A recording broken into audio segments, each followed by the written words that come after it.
Assignments in Python are handled with the assignment operator, which is the equal sign. Let's go ahead and make a working copy of syntax.py.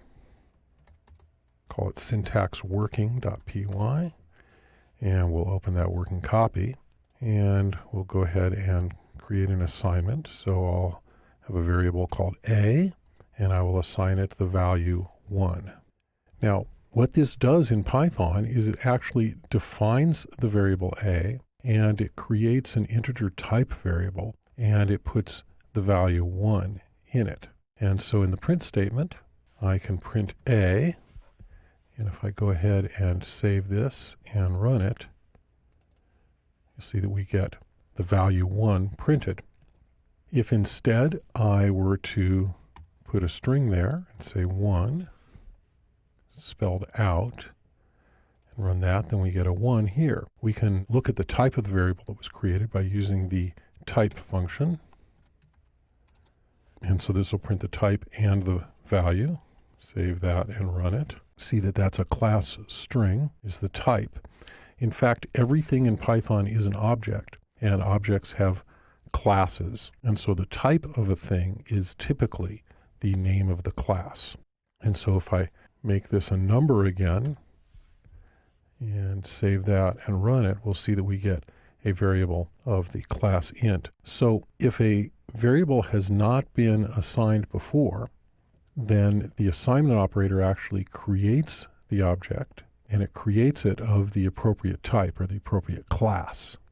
You can assign multiple objects at the same time. You can say a comma b equals 0 comma 1.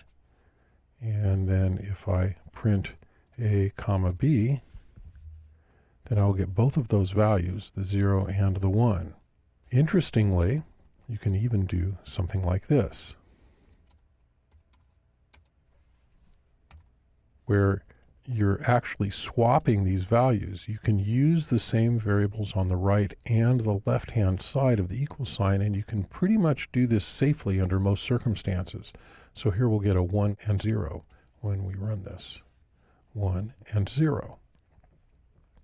There are some types of objects in Python that are sets of values or sequences of values called lists and tuples and things like that. For example, if we say a equals, in parentheses, 1, 2, 3, 4, 5, by putting them in the parentheses, this makes this into a tuple. And if we save this and run it, you see that we get all of those values.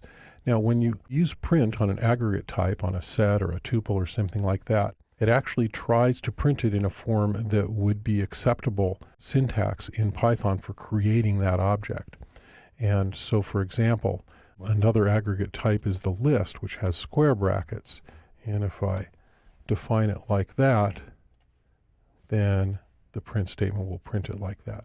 So the assignment operator is used for assigning a value in Python, and it will also create an object if that object has not already been created.